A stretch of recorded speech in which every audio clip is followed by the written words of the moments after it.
실력점검 2-1입니다. 이번 장에서 배우셨던 내용은 표와 더불어 데이터베이스의 전반적인 내용에 대해서 아마 학습을 하셨을 겁니다. 표를 다루고 그 다음에 데이터를 관리하고 정렬하고 또 필터링하는 과정에 대해서 학습을 하셨는데요. 실습으로서는 표를 다루는 여러 가지 방법을 이번 시간에 점검을 해 보도록 하겠습니다. 문제의 내용을 잠시 한번 읽어볼까요? 데이터 범위를 일단 표로 삽입을 하고요. 그다음에 표 스타일 보통 4로 변경해 보고요. 그 다음에 마지막에 21번의 데이터를 새로 입력하는 것이 나왔습니다. 그리고 요약행을 삽입해서 성명 필드와 그 다음에 대출금 필드의 요약을 구해보는 문제가 되겠습니다. 자, 먼저 데이터 범위와 표를 구분하는 가장 쉬운 방법을 설명을 드리겠습니다. 현재 보이는 내용들이 데이터 범위인지 표인지를 알 수 있는 방법은 데이터 안을 클릭했을 때 지금 리본 메뉴에 표 도구라고 하는 상황별 도구가 나타나 있지 않으면 이것은 일반적인 데이터 범위가 되겠습니다. 표를 만들면 표만이 갖고 있는 기능을 수행할 수 있을 뿐만 아니라 데이터를 좀 더 쉽게 관리하고 관련된 데이터를 묶어서 사용할 수가 있습니다. 그래서 훨씬 더 데이터를 관리하기 편하게 되는 거죠.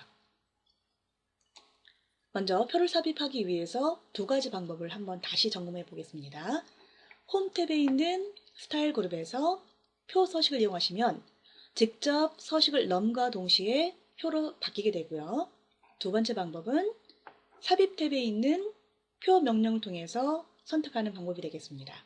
저는 표 그룹에 있는 표를 클릭해서 표 만들기 기능을 실행하도록 하겠습니다. 이때 머리글이 포함되어 있으면 체크가 되어 있는지 확인하시고요. 확인 버튼 눌러서 표로 바꿔주시면 되겠습니다. 기본적인 스타일은 제가 원하지 않은 스타일이 될 수가 있기 때문에 확인하셔서 바꾸시면 되겠습니다. 자, 이때 표 도구가 나타난 것을 확인할 수 있었죠. 즉, 현재 이 데이터는 표로 바뀐 것을 알 수가 있겠고요.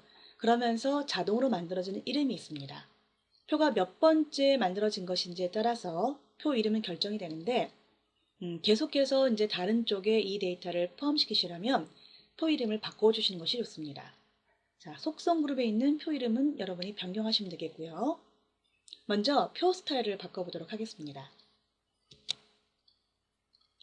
표 도구의 디자인 탭에 있는 표 스타일 그룹에서 자세히라고 하는 버튼을 누르신 다음에 보통 항목에서 네 번째 명령, 즉 표 스타일 보통 4라고 하는 스타일을 지정하시면 되겠습니다. 여러분 이 상태에서 만약에 범위로 변화를 눌러버리면 현재 이 서식을 그대로 갖고 있는 새로운 데이터 범위가 되는 것이죠. 근데 이렇게 만들어 놓으시면은 새로운 데이터를 입력을 했을 때, 추가했을 때 위에 있는 서식을 그대로 받지를 못하게 됩니다. 네, 그래서 표 스타일은 반드시 표인 상태에서만 적용할 수가 있겠고요. 다시 범위로 변환을 했다가 다시 표 스타일로 돌아오시게 되면 현재의 스타일을 제대로 적용받을 수 없다는 거 잊지 마시기 바랍니다. 자, 그러면 이제 새로운 데이터를 한번 추가해 보겠습니다. 여기서 여러분이 알고 계셔야 될 핵심은 새로운 행을 넣거나 또는 새로운 열을 넣었을 때 현재 표 1이라고 하는 그 그룹에 새로운 데이터가 바로 적용이 되는지를 확인하셔야 됩니다. 마지막 셀에 클릭하시고요. 표를 벗어났기 때문에 지금은 일반적인 데이터 범위에 속하게 됩니다. 그러나 표에 인접되어 있는 데이터의 위치에다가 입력했을 때 현재 이 데이터도 표에 적용이 되는지 포함이 되는지를 보시면 되겠네요. 21번 엔터를 치셔도 좋겠고 옆에 데이터를 삽입하실 거니까 탭 키를 눌러서 입력하셔도 되겠습니다. 보시는 바와 같이 현재 마지막 행 21을 입력했을 때 표 안에 현재 21번도 포함된 것을 볼 수가 있습니다. 디자인 탭에 가보시면은 여기까지가 표 1에 속하게 되고요. 범위의 격자 끝을 보시면요. 범위의 끝을 보시게 되면 격자 모양으로 현재까지가 하나의 범위인 것을 확인할 수가 있습니다. 그리고 지금 서식도 유지가 되는 것을 볼 수가 있으시죠? 띠 모양의 무늬가 그대로 유지가 되고 있는 것을 알 수가 있습니다. 이번에는 팀명을 입력해 보겠습니다. 인사관리팀. 자동 입력에 의해서 지금 완성된 내용이 그대로 보이고 있습니다. 자, 이름은 김준택, 그리고 부장님이죠. 대출일은 2010년 4월 10일로 하겠습니다. 연락처는 여러분이 입력하시기 전에 현재 연락처가 숫자로 되어 있는지 아니면 입력을 할 때부터 괄호나 이런 것들을 넣어서 입력했는지를 확인하셔야 됩니다. 위에 있는 셀 하나만 클릭해서 소시입력줄의 데이터를 보시게 되면 지금 010이라고 입력한 값을 그대로 넣으셔도 사실 숫자에서는 앞에 0이 무시가 됩니다. 여러분은 괄호나 하이픈을 무시하고 그대로 문자들 요구된 대로 번호를 입력해만 주시면 자동으로 이와 같은 서식이 먹히게 되어 있습니다. 이 서식은 나중에 조건부 서식 같은 거라든가 표시 형식에서 다다음 장에서 보시게 되면 여기에 실력 점검이나 그 밑에 실력 레벨업에서 이 내용을 다루는 것을 볼 수가 있을 겁니다. 그때 확인하시도록 하고요. 전화번호는 010-9988-1234로 하겠습니다.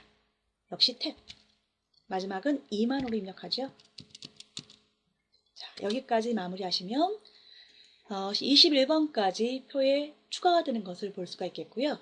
요약행을 체크했을 때 21번 아래쪽에 요약이 추가되는 것을 볼 수가 있습니다.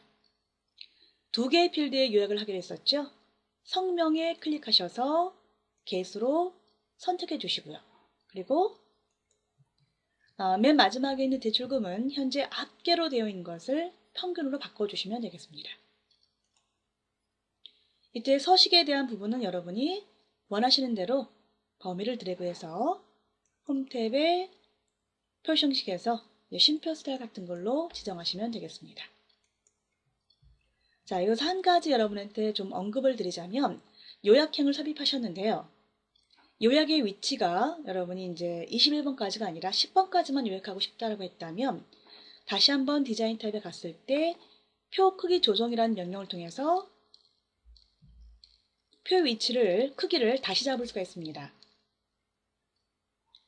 표 크기를 다시 범위 잡으셔도 되겠고요. 더 빠른 방법은 격자의 위치에서 마우스를 두신 다음에 10번까지만 끌어서 범위를 고치셔도 되겠습니다.